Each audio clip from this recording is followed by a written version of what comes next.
Dari nomor 1 tadi revelation, dari nomor 2 adalah consciousness atau awareness. Nomor 3 consecration, nomor 4 sacrifice, 5 holiness, dan ke-6 adalah oneness with God. Nah, nanti kita akan masuk lebih dalam ke detail consecration dan sacrifice. Ya, kita lihat 6, oneness with God. Nah, ayatnya 1 Kings 17:1. Nah, saudara tahu di Alkitab ada, di Perjanjian Lama ada cerita tentang seorang nabi Tuhan yang namanya Elia. Oke, by the way, kalau saudara sudah masukkan pertanyaan, boleh dikumpulkan ya. Tidak harus nunggu sampai session terakhir. Ya, seorang Elia. Nah, Elia, kalau kita pelajari Elia, ya, Elia adalah seorang yang berjalan di dalam kuasa yang luar biasa. Dengan mudah dia memanggil api ya. Salah satu signature-nya adalah panggil api. Api turun dari langit dan seperti dengan mudah dia bisa mengendalikan alam. Stop hujan, tidak turun 3,5 tahun dan seterusnya. Kuasa amazing. Tapi kalau kita lihat Elia di Alkitab, siapakah orang ini gitu muncul seperti tidak ada introduction. Jadi tiba-tiba dia muncul adalah sudah masuk ke dalam konflik saat itu. Bangsa Israel jatuh ke dalam penyembahan berhala karena rajanya Raja Ahab itu beristrikan Isabel seperti saudara tahu. Tiba-tiba Elia muncul gitu, nggak ada introduction, ini orang dari mana, pernah ngapain aja, tiba-tiba dia muncul masuk ke dalam arena, langsung disebut di ayat ini, yaitu di 1 Kings 17 ya. Di ayat 1 ini muncul langsung begini nih ceritanya si Elia nih. And Elijah, the Tishbite of the inhabitants of Gilead, said to Ahab, Raja Israel, as the Lord God of Israel lives, before whom I stand, there shall no be dew nor rain these years except at my word. Dia berani bilang except at my word. Dia nggak bilang tidak akan turun hujan jika Tuhan tidak berkehendak. Tapi dia bilang tidak akan turun hujan kecuali aku katakan. Nah, yang menjadi pertanyaan nih, orang luar biasa, kuasanya begitu luar biasa mengadakan mujizat. Masalahnya dari mana dia dapat itu? Ternyata clue-nya cuma satu. Lihat. Tuh. Cuman itu aja. Before whom I stand. Nah, seperti saudara tahu ceritanya, Elia diteruskan oleh seorang nabi yang namanya Elisa. Elisa juga ada seperti itu. Before whom I stand. So what is this before whom I stand? Nah, kita fast forward ke perjanjian baru. Saudara ingat cerita tentang Imam Zakaria. Ya, Imam Zakaria dijumpai oleh malaikat Gabriel dan diberitahu oleh malaikat Gabriel, kamu akan punya anak. Ya, karena mereka sudah tua dan menantikan anak, tapi istrinya yang namanya Elizabeth nggak punya anak, sudah tua. Dan pada saat dia melakukan pelayanan masuk ke ruang Maha Kudus saat itu karena dia imam, dia dijumpai malaikat Gabriel, berjumpa malaikat Gabriel. Lalu kita tahu ceritanya, dia keluar bisu loh. Nggak bisa ngomong 9 bulan sampai anaknya yang namanya Yohanes itu lahir. Nah, ini yang dikatakan oleh si malaikat Gabriel kepada Imam Zakaria. And the angel answered and said to him, I am Gabriel, malaikat, who stands in the presence of God. Mirip toh? And was sent to speak to you and bring you these glad tidings. But behold, you will be mute, bisu, and not be able to speak until the day these things take place, because you did not believe my words, which will be fulfilled in their own time. Look, Gabriel, the angel, malaikat Gabriel tidak bilang kamu akan bisu karena Tuhan berkata demikian. No. Lihat. You will be mute and not able to speak until the day these things take place, because you didn't believe my words. Bukan you didn't believe in God's word. No. Ini malaikat loh. My words. Dan tidak pernah tercatat bahwa Tuhan berkata kepada Gabriel, malaikat Gabriel, bahwa kalau si Zakaria nggak percaya beritamu, bikin dia bisu. Nggak pernah ada. Jadi ini malaikatnya sendiri. Tapi persamaannya dengan Elia adalah ini dua nih. Before whom I stand. I am Gabriel who stands in the presence of God. Bicara tentang apa? Oneness with God. Oneness with God. Yang membuat mereka bisa beroperasi di dalam kuasa adalah oneness with God. Pada saat kita berada di hadirat Tuhan, ya, stand in the presence, ya, kita akan menjadi semakin seperti Dia. Itu yang dimaksud oneness with God. Ya. Dari dua contoh ini kita tahu bahwa baik Elia maupun Gabriel di sini mengoperasikan kuasa at their own will. Elia juga bilang gitu, except at my words. So, ya, jadi itu 6 poin paling tidak ya, how to walk in the power of God. Hal-hal apa yang harus kita perhatikan. Nah, kita lanjut dulu. Consecration. Nah, kita kembali detailnya. Salah satunya tadi, salah satu step yang kita bahas adalah consecration ya. Ya, seperti kita tahu dari consecration adalah hal yang harus kita lakukan karena kita tahu siapa kita di dalam Tuhan. Tapi juga pada saat bersamaan adalah hal yang tidak boleh kita lakukan karena kita sudah tahu siapa kita di dalam Tuhan. Jadi ada dua sisi consecration. Ya, nah kalau kita lihat di sini ada beberapa jenis. Nomor satu adalah general consecration. Ya, kita lihat ya. It's the things God wants you to do as Christians. Hal apa yang harus kita lakukan karena kita adalah orang Kristen pada umumnya, makanya general. Apa yang harus dilakukan oleh orang Kristen dan sebetulnya ada juga apa yang tidak sebaiknya dilakukan karena kita adalah orang Kristen. Itu consecration. Dan ingat ya, consecration itu kita tidak bisa lihat bahwa orang lain kok boleh gini, kita nggak boleh. Nggak bisa bilang begitu. Atau orang lain kok tidak harus begini, kenapa kita harus demikian. Ya, karena kita adalah seseorang, karena kita tahu siapa kita, maka kita tanda kutip terikat akan something. Itu consecration. Jadi kita nggak bisa lihat orang lain yang tidak sama posisinya sama kita.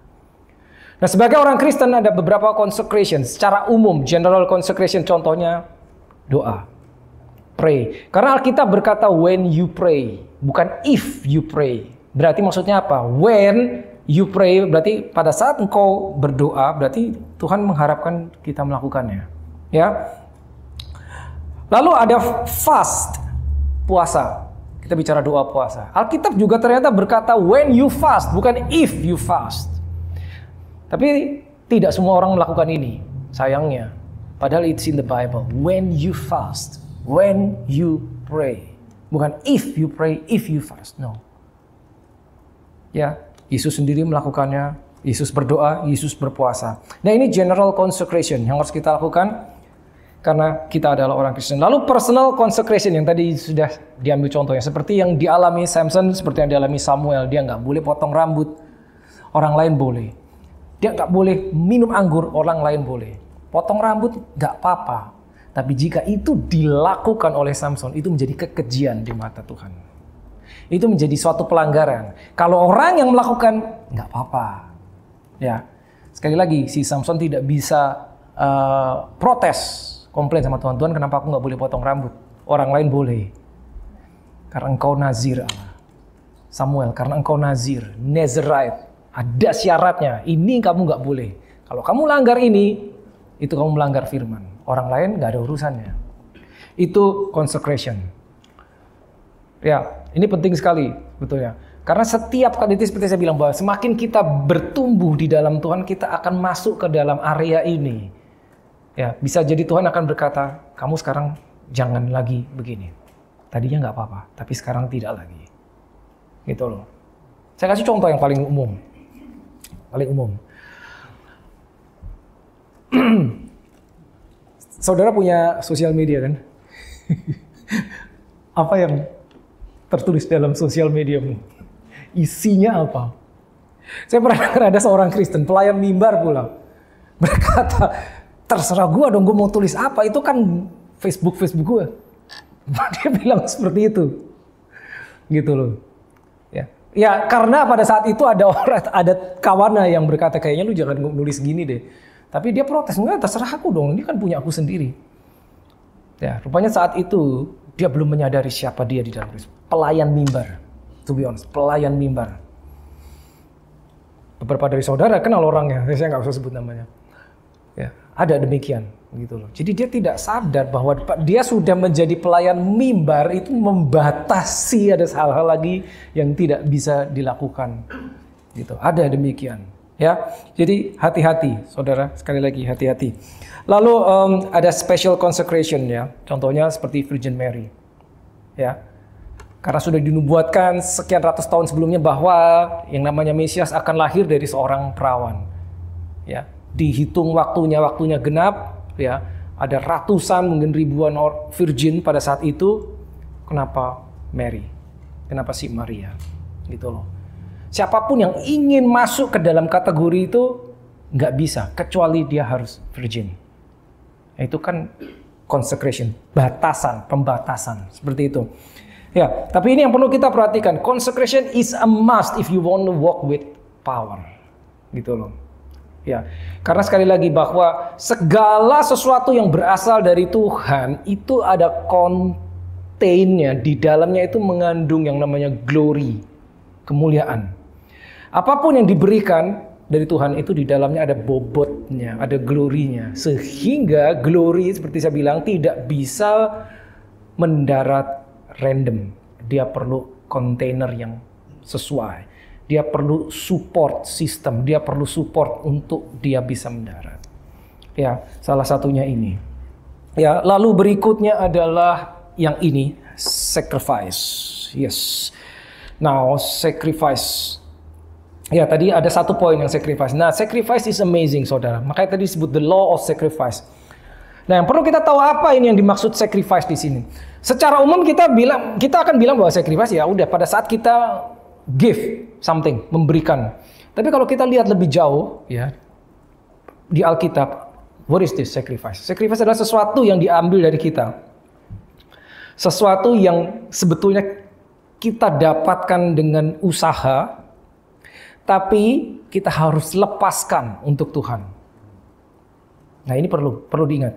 Sesuatu yang menjadi milik kita karena kita mengusahakannya, mungkin karena kita bekerja atau kita dengan susah payah meraihnya, tapi kita dengan rela melepaskannya atau memberikannya untuk Tuhan. Itu sacrifice. Sehingga di dalamnya ada unsur something which is valuable. Sehingga pada saat kita lepaskan, katakanlah itu suatu benda atau barang atau suatu something lah. Pada saat kita lepaskan, it can touch your heart. Jika itu tidak ada artinya buat kita lepaskan, tidak menyentuh hatimu, maybe that's not sacrifice. Apa maksudnya, saudara? Karena itu tidak valuable buat kita. Ini saya kasih, ini saya kasih. Ini nggak ada harganya buat saya. It's nothing buat saya. Sehingga pada saat saya lepaskan itu tidak menyentuh hati saya. Beda. Kalau misalkan ini berharga sekali misalkan saya mendapatkannya dengan susah payah, ini berharga sekali, atau bahkan ini satu-satunya yang saya punya, atau jarang, tapi saya dengan sengaja, dengan sadar saya lepaskan. Pada saat saya melepaskan, ini akan menyentuh hati saya. That is sacrifice. Beda, saudara. Beda. Ya, itu sacrifice. Seperti itu. Ya, jadi sesuatu ada harganya. Sesuatu yang ada harganya. Nah, penting sekali kita tahu bahwa sacrifice doesn't give you power, but it opens the realm of the spirit for you to walk in that power. Ya. Ada sesuatu yang menarik di Mazmur 50 ayat 5. This is powerful. Mari kita lihat. Mazmur 50 ayat 5. Ya, firman Tuhan berkata demikian. Gather my saints together to me, those who have made a covenant with me by sacrifice. What? Made a covenant with me by sacrifice. Saudara tahu maksudnya apa? Coba perhatikan baik-baik kalimatnya. Those who have made a covenant with me by sacrifice. Yang bikin covenant itu siapa? Covenant adalah something yang sesuatu agreement antara natural dan supernatural, antara Tuhan dan manusia, maka disebut covenant. Biasanya covenant itu selalu di-initiate, selalu dimulai dari Tuhan. Ya, ngerti kan? Dia membuat covenant dengan Abraham, dia membuat covenant dengan Nuh, dia membuat covenant dengan David, dia membuat covenant dengan Musa. Tuhan dengan manusia membuat covenant seperti agreement, perjanjian, tapi yang memulai selalu Tuhan. Betul kan? Tapi ternyata ada satu clue di mana kita bisa start covenant dengan Tuhan yang mulai kita. Mungkin saudara belum pernah dengar ayat ini. Mazmur 50 ayat 5. Sekali lagi, those who have made a covenant with me by sacrifice. Sehingga begini saudara, ini makanya saya tulis tanda kutip nih. When you put a sacrifice, you force God to cut a covenant with you. Sacrifice will provoke covenant. That is powerful. That is powerful. Kenapa powerful? Kalau saudara tahu covenant itu apa? Covenant itu Tuhan terikat, menjadi terikat. Jadi Tuhan itu gini, God is Almighty. Dia bisa melakukan apapun juga. Ya, He is sovereign God. Dia berdaulat. Dia bisa lakukan apapun juga. Tapi dia pada saat melakukan sesuatu itu tidak random. Tidak, saudara. Kalau saudara pahami, ada patternnya. Tuhan mau melakukan sesuatu tuh dia nggak bisa. Tidak, oke sekarang saya melakukan ini, besok saya bikin itulah. Mengikuti, kalau manusia itu ada yang namanya mood. Nggak gitu, Tuhan nggak gitu. Covenant itu menjadi guidelines ya buat Tuhan untuk deal with His people based on that covenant. Makanya kalau saudara buka perjanjian lama dan perjanjian baru, bagaimana Tuhan berhubungan dan deal with people itu beda. Karena covenantnya beda. Perjanjian lama rasanya kok tanda kutip Tuhan begitu sadis ya. Dikit-dikit apa tulah. Bangsa Israel kena tulah ya. Tulah sakit penyakit. Begitu ada tulah tuh pasti ada yang mati. Nggak 1-2, ribuan orang mati. Kenapa begitu keras gitu? Karena dia terpaksa melakukan demikian based on the covenant. Nah, perjanjian baru beda. Jadi dia selalu based on covenant. Pada saat ada covenant Tuhan dan manusia, dia sendiri mengikatkan dirinya, dia yang maha kuasa, all knowing God, all powerful, dia mengikatkan dirinya terhadap covenant. Sehingga dia harus mentaati covenant. Bayangkan kita bisa tanda kutip force God, tanda kutip force God untuk membuat covenant dengan kita pada saat kita membawa sacrifice. It's in the Bible. Saudara ingat cerita Salomo. Salomo kan mendapatkan hikmat dari Tuhan toh. Ya, dia tidur, dia mendapatkan something dari Tuhan, dia bangun, dia menjadi manusia yang berbeda. Tapi Alkitab mencatat yang sesuatu yang luar biasa, ya. Salomo pada saat itu dia mempersembahkan 1000 kurban bakaran hewan. Ya, kurban bakaran 1000. Saudara tahu 1000 itu banyak sekali loh. Bukan 100, bukan. 1000 kurban bakaran Salomo membawa. Dan Alkitab mencatat that night, malam itu juga God came down untuk jumpai Salomo. Dia nggak tunggu besok. Gara-gara kurban bakaran yang dibawa Salomo, maka malam itu Tuhan langsung turun dan menanyakan satu pertanyaan yang berbahaya. What do you want? Bayangin saudara, kalau Tuhan sampai nanya sama saudara, what do you want? King of Kings nanya pada saudara, what do you want? It's a dangerous statement. Itu diawali Salomo membawa kurban bakaran 1000. Amazing. Apa yang terjadi akibatnya itu. Ya, sacrifice is something very important. Kita harus tahu. Dan nanti ada hubungannya sacrifice dengan posisi kita sebagai imam. Ya, nanti di session terakhir kita bahas. Lalu, practicing power and authority. Yang harus kita ingat adalah nomor 1, don't wait. Jangan nunggu. Nah, ini yang sering terjadi. Kenapa saya masukkan di sini don't wait. Use it all the time. Not only when you are in a crisis. Nah, seringkali kita begini, kita mengoperasikan kuasa hanya pada saat keadaan-keadaan krisis atau keadaan-keadaan yang memaksa kita beroperasi di dalam kuasa atau mempraktekkan kuasa. Contohnya misalkan ada yang sakit, anggota keluarga, baru kita mengoperasikan kuasa. Atau contohnya misalnya ada sesuatu yang mendesak, kondisi yang mendesak, sesuatu yang kita anggap sebagai krisis di dalam kehidupan kita, baru kita bertindak dalam kuasa. Oke, saya mau mempraktekkan iman, saya mau mempraktekkan kuasa. Tapi pada saat sesuatu terlihat baik, kita nggak buat itu. Don't wait. Nah, lalu kalau lagi keadaan baik-baik, mau ngapain gitu? Makanya saya selalu ingat. Saya selalu kasih contoh begini. Seorang law enforcement officer, polisi, ya, itu dia akan tetap bertugas sebagai polisi meskipun sedang tidak ada kejahatan. Ya toh? Ya kan, dia tetap, posisi dia tidak berubah. Hanya dia terlihat menggunakan kuasanya, menggunakan powernya, otoritasnya jika terjadi pelanggaran gitu. Tapi pada saat tidak terjadi pelanggaran, dia tetap berfungsi. Dia lantas tidak, oh lagi nggak ada kejahatan, saya tanggalkan seragam saya. Enggak, dia tanggalkan badge-nya. Tidak, tetap pakai itu. Anytime, pada saat dia bertugas, dia pakai.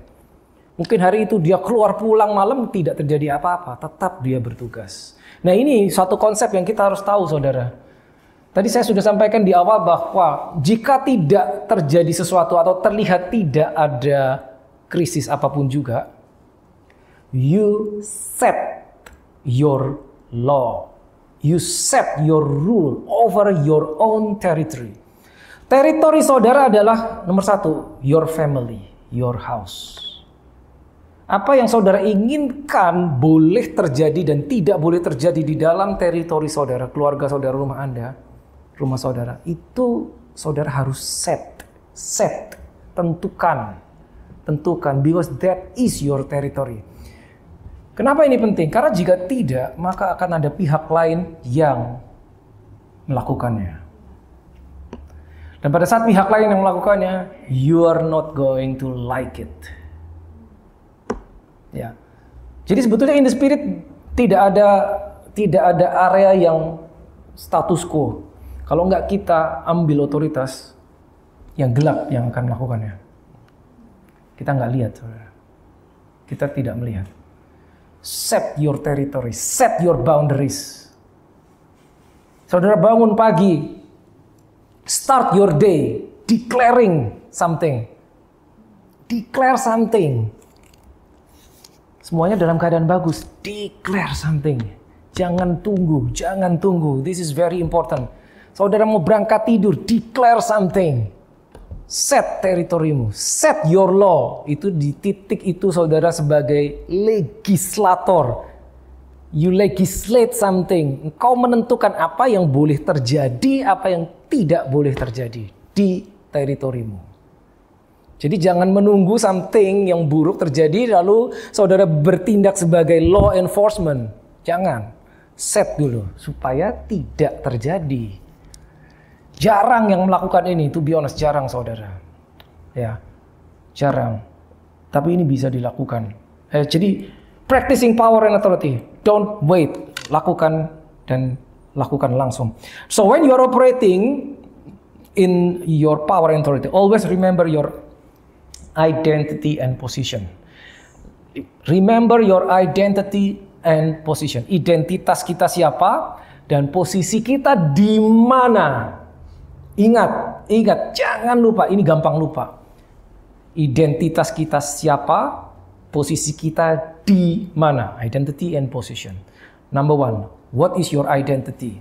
Ya, nomor satu, your identity kita selalu adalah anak. Dan selalu kita pada saat kita menjadi orang benar lahir baru, kita adalah representatif kerajaan surga. So we are carrying mandat sebagai ambasador.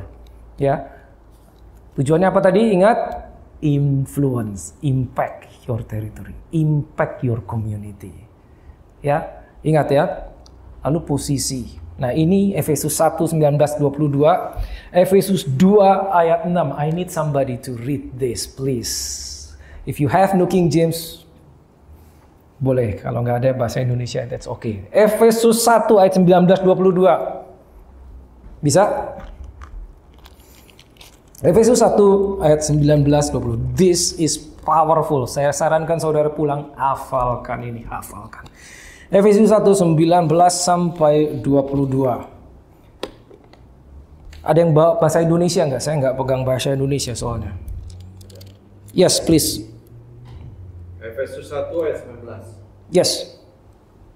Dan betapa hebat kuasanya bagi kita yang percaya, sesuai dengan kekuatan kuasanya, yang dikerjakannya di dalam Kristus dengan membangkitkan dia dari antara orang mati dan mendudukkan dia di sebelah kanannya di sorga. Jauh lebih tinggi dari segala pemerintah dan penguasa dan kekuasaan dan kerajaan dan tiap-tiap nama yang dapat disebut, bukan hanya di dunia ini saja, melainkan juga di dunia yang akan datang. That's amazing. Dan segala sesuatu telah diletakkannya di bawah kaki Kristus. dan dia telah diberikannya kepada jemaat sebagai kepala dari segala yang ada. Oke, that's powerful. Yes. Tapi saudara baca sekali, saya jamin saudara pasti kelewat. Saudara baca sekali lewat, mungkin saudara belum menangkap something yang amazing. Itulah makanya pada saat baca Alkitab, please read it slowly. Stop, slowly read and meditate. Apa ini isinya? Karena kalau enggak, ini hanya akan menjadi sebuah kalimat. Dan kita tidak mendapatkan something powerful. Nah, kenapa ini menjadi powerful? Oke, let's dig deeper. Efesus 1 ayat 19. Di situ dikatakan nomor 1 ya. Ya, saya bacakan saya bacakan yang King James ya. And what is the exceeding greatness of his power, kuasanya Tuhan toward us who believe. Betapa luar biasa kuasa Dia towards us who believe. Pelan-pelan ya. According to the working of his mighty power which he worked in Christ when he raised him from the dead. Jadi pada saat dia membangkitkan Kristus Yesus dari antara orang mati, kuasa itu bekerja padamu, ya, oke.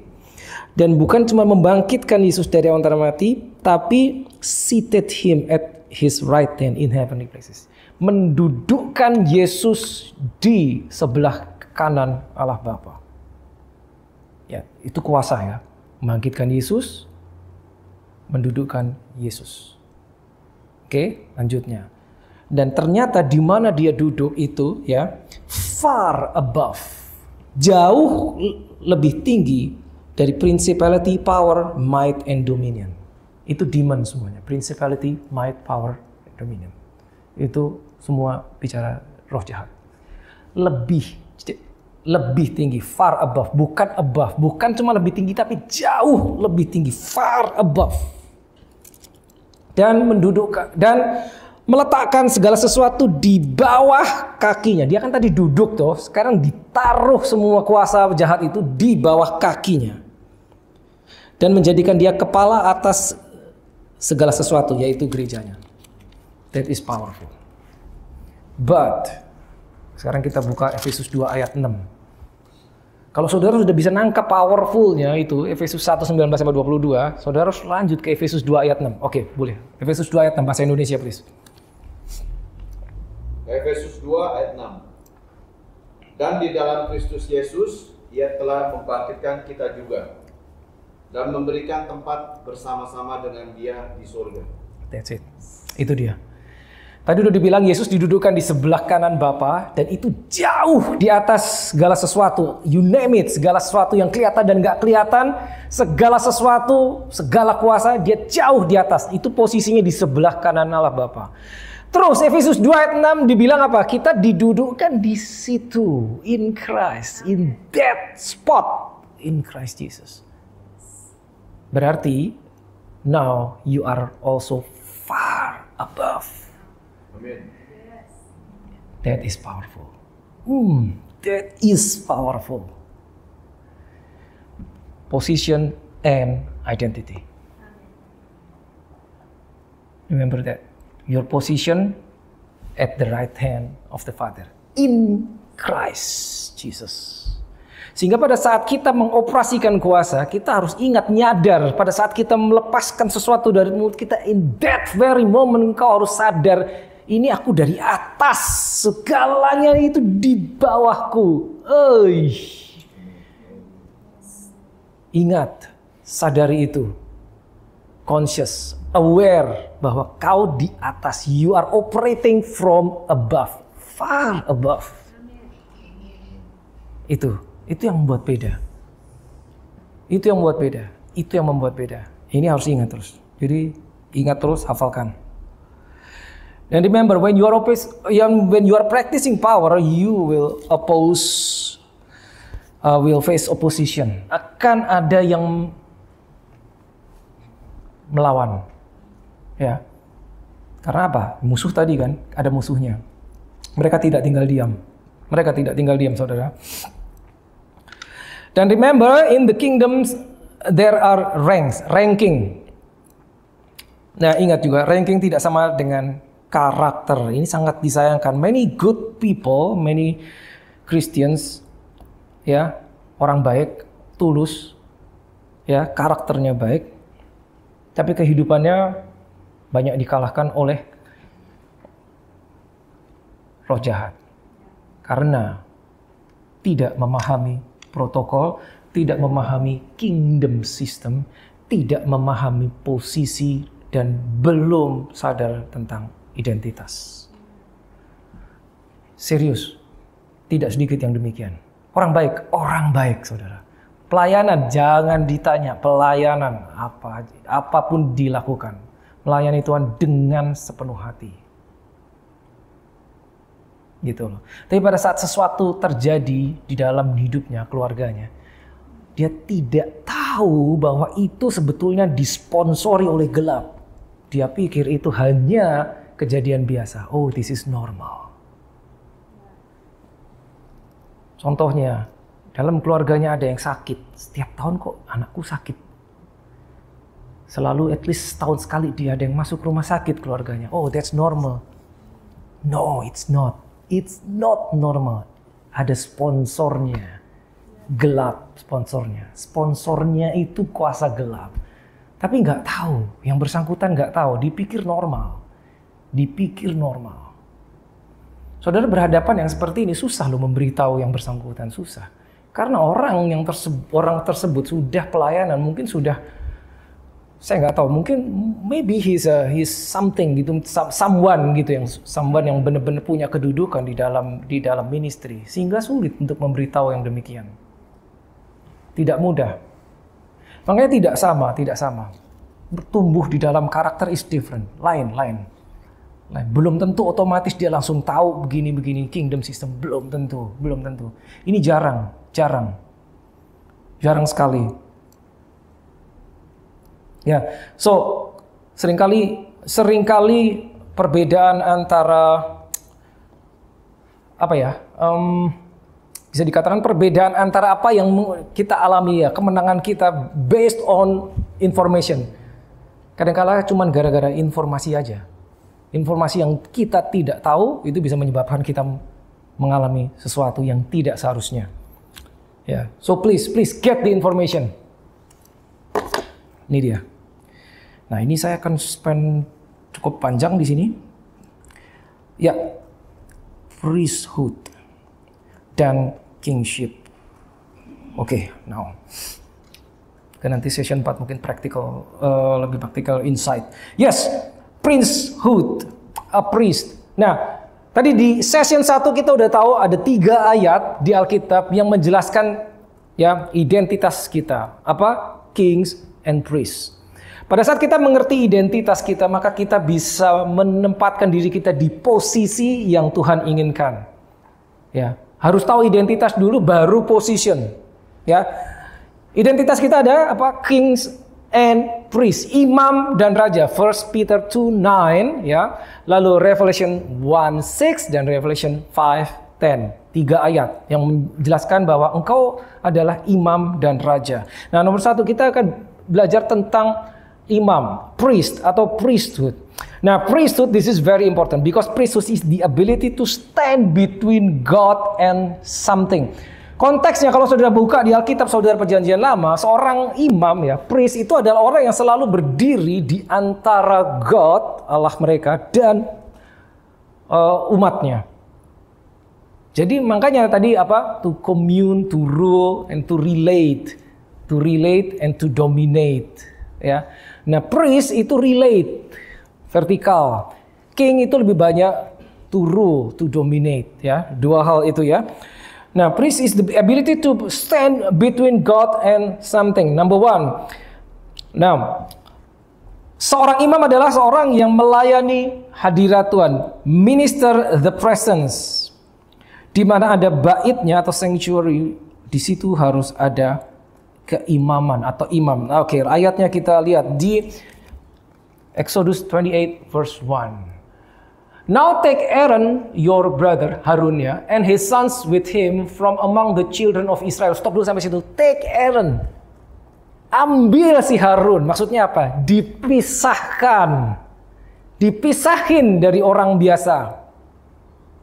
Consecration. Pada saat Harun mengalami ini, ada hal-hal yang tidak lagi bisa dia buat. Karena dia sudah dipisahkan, sanctified, dikuduskan buat Tuhan. Lihat. From among the children of Israel, that he may minister to me as priest. Aaron and Aaron's sons. That he may minister to me. Itu Tuhan yang bilang loh. Melayani hadirat Tuhan. Saudara tahu Harun pekerjaannya ministering the presence, number one. Ya, sesuatu yang sangat spesifik yang tidak semua orang bisa melakukannya. Set apart, sanctified for godly purpose. Seorang imam dipisahkan untuk tujuan Tuhan. Seperti saudara tahu, ya, set apart, ya, untuk tujuan Tuhan. Nah, sanctification selalu ada dua. Set apart from, baru set apart unto. Set apart from this world dengan tujuan set apart unto the Lord. Jadi harus dipisahkan dari dunia dulu. Ambil, baru dipisahkan untuk. Ya, selalu seperti itu. Makanya dalam perjanjian lama hanya mereka yang dari suku Lewi tidak bisa sembarangan. Meskipun ada orang dari suku lain ingin jadi imam, nggak bisa. Ada aturannya, ada protokolnya. Nah, seorang imam adalah people that have access to the presence. Karena tidak semua orang memiliki akses ke dalam hadirat Tuhan. Konteksnya sekali lagi ya. Perjanjian lama, konteksnya demikian. Hadirat Tuhan, setiap orang bisa mengalami hadirat Tuhan, bisa menikmati hadirat Tuhan. Misalkan dalam pujian penyembahan orang dilawat Tuhan. Tapi tidak semua orang bisa menjadi presence carrier. No, it's different. Membawa hadirat Tuhan itu beda dengan cuma orang mengalami hadirat Tuhan. Beda, saudara. Ya, presence carrier is seorang imam, harus seorang imam. Nah, seorang imam adalah seseorang yang mendeklarasikan firman Tuhan, membawa firman Tuhan. Mereka masuk ke dalam ruang kudus, berjumpa dengan hadirat Tuhan, berjumpa Tuhan sendiri bicara, dan mereka keluar mewakili Tuhan. Mereka masuk ke dalam ruang Maha Kudus, mereka mewakili seluruh bangsa di hadapan Tuhan. Tuhan bicara, mereka keluar, berdiri di hadapan bangsa, mewakili Tuhan di hadapan manusia. Anggap ya, masuk mewakili seluruh bangsa di hadapan Tuhan, keluar mewakili Tuhan di hadapan manusia. Imam, seperti itu. Mungkin masih ada bingung, apa hubungannya dengan saya, imam? Apa hubungannya dengan saya, imam? Jadi begini, saudara, kalau lihat imam, imam tuh bukan gini. Jangan bayangkan gambaran fisik seorang imam yang harus berjubahkan imam gitu, berjubahkan imam lalu melayani di bait suci. Tidak seperti itu, konteks perjanjian lama memang demikian. Tapi modern day priest itu adalah saudara. Saudara itu modern day priest. Nanti kita akan sampai mengapa engkau harus tahu priesthood. This is crucial. Nah, ini sistem, ini konsep. Jadi kita harus berangkat dari konsep. Kalau kita langsung masuk ke how to be a priest, saudara akan kehilangan something karena konsepnya saudara nggak ngerti. Pada saat saudara tidak memahami konsep, dengan mudah saudara akan kehilangan esensi, kehilangan maknanya karena konsepnya nggak kuat. Gitu. Kalau saya cuma kasih tahu, oke, begini caranya jadi imam, begini harus dilakukan imam, and you don't understand the concept. Sebentar saja pasti hilang. Sebentar saja saudara akan lupa. Ya, so this is important, priest. Person that represents the authority of God dan membawa the oracles of God atau firman Tuhan. Seorang imam selalu mendeklarasikan firman Tuhan. Selalu. Dan Tuhan udah bilang ya, kita ini imam dan raja, saudara imam. Jadi saudara harus selalu punya firman di mulut saudara untuk dilepaskan di dalam kondisi apapun. Kalau saudara imam, kalau saudara tahu saudara imam, you have to have the word of God. Okay, a priest is someone authorized to represent heaven on the earth. Dan sebaliknya, he is authorized to bring down the power of heaven and operate it on this earth. Bayangkan, saudara bisa membawa turun kuasa surga dan beroperasi di bumi. Karena authorized person. Imam, authorized person. Posisi seorang imam kalau saudara lihat di Alkitab itu penting sekali, amat sangat penting. Ya, siapapun yang jadi raja harus ada imam. Ya. Apalagi kalau kita lihat sejarah bangsa Israel, mereka tahu persis imam itu penting sekali karena mereka selalu berkoneksi dengan God of Israel. Sampai detik ini, hari ini, mengapa Israel begitu kuat, begitu luar biasa? Itu tidak terjadi dalam satu malam, ada sejarahnya. Saya percaya saudara tahu, saudara buka Alkitab. Imam itu very, very important. Lanjut dulu ya. A priest also is someone who maintain the connection between natural and supernatural. Yesaya 40 ayat 31. Boleh, satu orang boleh baca. Yesaya 40 31. Saya harus lebih cepat. Karena jam-jam kritis ini. Kalau ngerem sedikit nanti ada yang ketiduran. Yesaya 40 ayat 31 please. Bahasa Indonesia boleh. Tetapi orang-orang yang menanti-nantikan Tuhan mendapat kekuatan baru. Mereka seumpama Raja Wali yang naik terbang dengan kekuatan sayapnya. Mereka berlari dan tidak menjadi lesu. Mereka berjalan dan tidak menjadi lelah. Mereka berlari menjadi tidak lesu, mereka berjalan tidak lelah. Kok bisa lari gak lesu, jalan tidak lelah? Karena mereka dikatakan mendapat kekuatan baru seperti Raja Wali. Kenapa bisa mendapat kekuatan baru? Karena yang di depan tadi, menanti-nantikan Tuhan. So what is this menanti-nantikan Tuhan?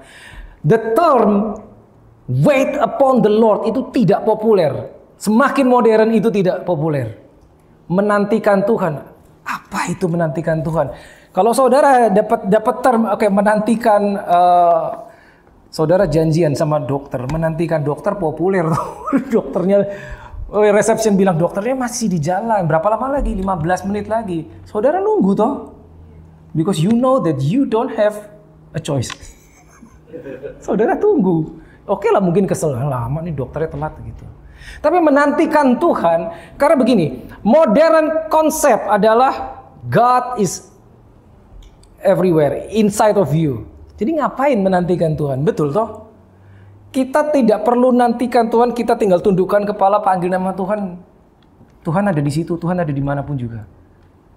Alkitab barusan bilang, barang siapa menanti-nantikan Tuhan, akan mendapat kekuatan baru, seperti burung Raja Wali, ya. Dia akan berjalan tidak menjadi lelah, berlari tidak menjadi lesu. So what is this? Menantikan Tuhan. Seorang imam tahu menantikan Tuhan. Seorang imam, bayangkan ya. Bayangkan, tabernakel. Pelataran, ruang kudus, ruang maha kudus. Dia mulai pelayanan dari pelataran. Ada apa di pelataran? Mesbah untuk kurban, bakaran. Lalu ada tempat menguduskan diri, mencuci kakinya. Betul kan? Ya.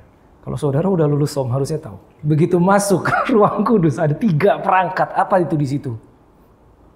Sebelah kiri ada menorah. Ya, menorah lampstand. Sebelah kanan ada meja roti sajian, di depan ada mesbah ukupan. 3 perangkat. Itu ruang kudus. Masuk satu lagi ruang maha kudus. Cuma ada 1 furniture. Yaitu the Ark of Covenant. Imam tahu begitu dia masuk ke dalam, dia tidak pernah bisa ngomong apa-apa. Karena di dalam, dia cuma bisa menanti. Karena dia tahu, he is dealing with Almighty God. He is dealing with King. Dealing with king, remember this is kingdom system. Itu nggak ada ceritanya nunggu raja, rajanya belum datang terus nanya sama pengawalnya raja datangnya jam berapa? Saya udah lama nunggu. Nggak ada cerita kayak gitu, nggak ada. This is kingdom system. Makanya dari awal kita bilang tadi bahwa sayangnya modern kekristenan itu pengetahuannya mostly cuman pokok saya selamat selesai sudah. Saya selamat, cuman sampai situ. Nggak ada pemahaman tentang kingdom system, nggak ada. Dengan demikian tidak punya pemahaman tentang God is not only a father but is also a king. Gini saudara, menantikan Tuhan. Kalau saudara punya anak kecil, saudara mungkin pernah punya pengalaman anak saudara menantikan saudara. Berarti si anak menantikan ayah. Betul toh? Anak menantikan ayah tuh anak bisa ngapain aja. Anak bisa bilang, bahkan telepon papanya, "Pak, kok lama banget nih? Aku udah nunggu lama," gitu loh. Karena hubungannya adalah son and father. Itu tidak salah saudara. But again, in the kingdom system, menantikan raja tuh nggak ada ceritanya. Protes rajanya kelamaan nggak datang, nggak ada. Tidak pernah ada. You sit, you wait until the king shows up. Tidak banyak yang mau. Tidak banyak yang mau, tidak banyak yang tahu. Gitu loh. Jadi ayat ini mungkin orang bilang ke zaman sekarang nggak relevan menantikan Tuhan. No, tetap relevan. Tetap relevan. Tadi kita sudah bahas, how long, berapa lama saudara pernah berdoa di the spirit? Straight, tanpa putus. Beda kan? Beda. Tapi kita nggak pernah tahu bedanya apa sebelum kita melakukan. You get power when you wait upon the Lord. Maka dibilang, menantikan Tuhan, kekuatanmu dibarui. Seperti pada burung Raja Wali. Kau berlari tidak menjadi lesu, berjalan tidak menjadi lelah. Again, this is a concept. A priest is a person responsible to legislate or to legalize a law in the spirit. RUU sama UU itu maksudnya rancangan undang-undang menjadi undang-undang. Sebelum undang-undang itu disahkan, dia adalah rancangan undang-undang. Dan orang-orang yang merancang itu adalah legislator. Dia bertugas melegalize, melegalkan. Makanya kalau di Alkitab, hukum-hukum Tuhan itu diberikan melalui imam toh. Imam kan? Selalu imam kan? Melegalkan. Juga imam yang akan menyatakan ini ilegal. Nah bayangkan saudara di posisi itu, saudara punya kemampuan di situ. Maka tadi saya bilang di awal saudara bisa menentukan apa yang boleh terjadi di teritorimu, ada apa yang tidak boleh terjadi. Ya, itu seperti undang-undang yang kau tetapkan atas teritori saudara, atas rumah saudara misalkan. Seperti itu. Lanjut ya. Okay, now a priest is a person to control the spiritual climate, creating future of a territory. Creating future, ini nggak banyak yang bisa memahami juga. Creating future, karena kebanyakan kita hanya menantikan dengan statement, ya udah lihat aja nanti. Populer kan? Lihat aja nanti gimana.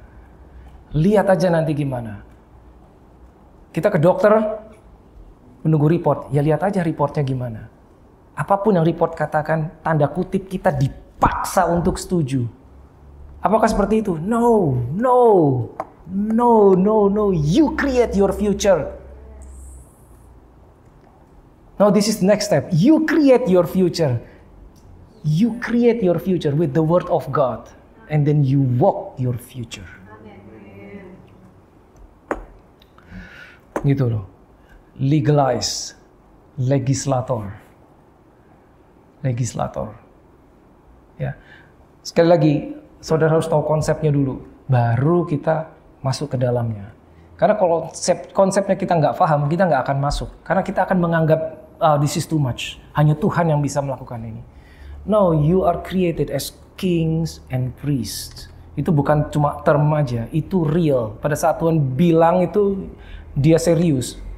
Dia serius. Makanya kita diciptakan mirip sama dia. Karena dia juga adalah king. Makanya diciptakan mirip. Karena harus berfungsi mirip juga. Nah, a priest is person who set apart unto God. Tadi sudah ya, consecrated. Oleh karena itu dia harus hidup bagi Tuhan. Yes, a priest can declare a status of a person. Now, this is amazing. Cleansed or not. Meaning determines the fate of a person. Contohnya, dalam perjanjian lama, salah satu penyakit yang dianggap tidak ada obatnya, yang dianggap selalu berkaitan sama roh jahat atau kutuk adalah kusta. Ya kan? Sehingga seorang yang mengalami kusta, dia harus diasingkan. Diasingkan sudah, nggak boleh tinggal di masyarakat, tinggal di luar perkemahan. Ya. Tapi dikatakan jika seorang yang kusta itu sembuh, yang harus melakukan examination, mengecek dan menyatakan oke, ini tahir. Siapa? Tabib? Bukan dokter, bukan. Imam in the Bible. Imam yang menyatakan tahir. Bukan tabib, bukan dokter, bukan imam. Bayangkan dia menyatakan itu, dia menentukan nasib orang ini. Oke, kamu sekarang boleh kembali karena kamu tahir. Seorang imam. Declaration seorang imam. That is amazing. Segitu besar ya tugas seorang imam. Yes. A priest is a person that always carries the whole territory before God. Ini penting. Always prays and maintain the relationship, making reconciliation between God and His people. Itulah yang namanya act of intercession. Seorang imam adalah seorang yang selalu membawa seluruh bangsanya di hadapan Tuhan. Tadi saya sudah bilang ya, dia mewakili seluruh bangsa di hadapan Tuhan. Maksudnya apa? Bagaimana ini dikaitkan dengan modern day? Intercession. Intercession tuh gini, prayer warrior itu belum tentu intercessor. Seringkali kita pikir, oke, intercessor is a prayer warrior. Belum tentu, saudara. Prayer warrior itu bisa orang yang mahir berdoa pada saat saudara kasih poin-poin doa. Nanti poin doanya ini ya, ini. Oke, gampang. Dia akan berdoa sesuai poin yang saudara kasih. Tapi intercessor beda. Intercessor goes deeper. Intercessor itu yang dibawa adalah apa isi hati Tuhan, itu yang akan dia doakan. Intercessor.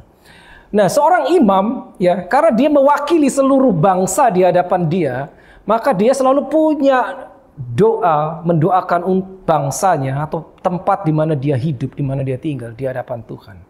Jadi kalau sekarang misalkan saudara tinggal di kota ini, Sydney. Kalau saudara imam, you will pray for your city. You will pray for your city. Gitu loh. Tapi tidak semua orang berdoa untuk bangsa, tidak semua orang berdoa untuk kotanya. Kalau Alkitab sudah mengatakan, usahakanlah kesejahteraan kota di mana engkau aku buang. Karena kesejahteraan kota adalah kesejahteraanmu. Seperti itu. Jadi kita punya sebetulnya kewajiban untuk mendoakan kota kita. Gitu loh. Yes, betul. Gitu loh. Nanti pada saat masuk session 4, saudara akan tahu kenapa. Maksudnya begini. Jika kita ignorant, kita tidak tahu dan kita tidak melakukannya, maka akan ada doa lain yang berlawanan modusnya, yang berlawanan kontennya, yang akan dinaikkan dari sisi gelap. Kalau kita tidak berbuat sesuatu, kalau kita tidak berdoa, tidak intercede for our city, for our nation, itu tanggung jawab kita, saudara. Apalagi kita tahu kita seorang imam. Nah, seorang imam adalah person who brings sacrifices before the Lord. Priest must have something to sacrifice. Dengan demikian harus selalu ada altar dimanapun dia ditempatkan. Nah, ini dia yang penting. Tadi kita udah bicara sacrifice, sesuatu yang diambil dari kita, yang diserahkan kepada Tuhan, sesuatu yang berharga. Tapi sacrifice pada saat dinaikkan itu perlu tempat yang namanya altar. Nah, hanya seorang imam yang bisa membawa sacrifice. Hanya imam. Tugas imam adalah membawa persembahan. Bahkan raja pun sebetulnya tidak boleh. Hanya imam. Saul, kegagalan Saul yang pertama sehingga dia ditolak oleh Tuhan. Gara-gara apa? Dia tidak sabar menunggu Samuel datang. Sehingga dia dengan inisiatifnya dia sendiri menaikkan sacrifice. Begitu Samuel muncul, dia bilang, apa yang kau lakukan itu bodoh. Wait, kan Samuel yang telat. Harusnya dia yang salah dong. Kenapa gak maksudnya? Saul kan cuma, ya kamu telat. Aku kan mau menyelamatkan, ini rakyat udah mendesak segitu loh. Tapi dikatakan apa yang kau lakukan itu bodoh. Harusnya imam yang melakukan. Gitu. Dia nyelonong, tanda kutip, nyelonong menaikkan sacrifice. So sacrifice is something very important di mata Tuhan. Bukan hanya sesuatu yang konteksnya zaman dulu sesuatu dibakar. Tidak. jauh lebih itu. Ada spiritual meaningnya yang sangat dalam. Dan itu harus dilakukan imam di atas altar, di atas mesbah. Oke, so once a priest is set, it is forever, no retirement. Ya, imam itu seperti itu, ya, selamanya seperti raja. So if we don't practice priesthood, another priesthood from darkness will take over. Nah, ini dia. Yang sering kita tidak tahu, priesthood atau imam itu juga dua sisi, saudara. Ya, bukan cuman yang diterang aja ada imam, yang digelap pun mereka ada imamnya. Mereka lebih rajin, saudara. Mereka lebih rajin. Seperti tadi di awal kita udah bahas bahwa dalam satu minggu 168 jam mereka nggak berhenti, sementara kita berhenti terus, gitu loh. Bagaimana kita bisa menghadapi mereka? Ya, maka tidak heran jika kondisi kelihatannya kok semakin begini, semakin setiap tahun Mardi Gras semakin besar. Pada gereja Tuhan jumlahnya juga semakin bertambah. Tapi seakan-akan tidak bisa melawan yang itu. Gitu. Priesthood harus kembali dulu. Imam harus berfungsi dulu.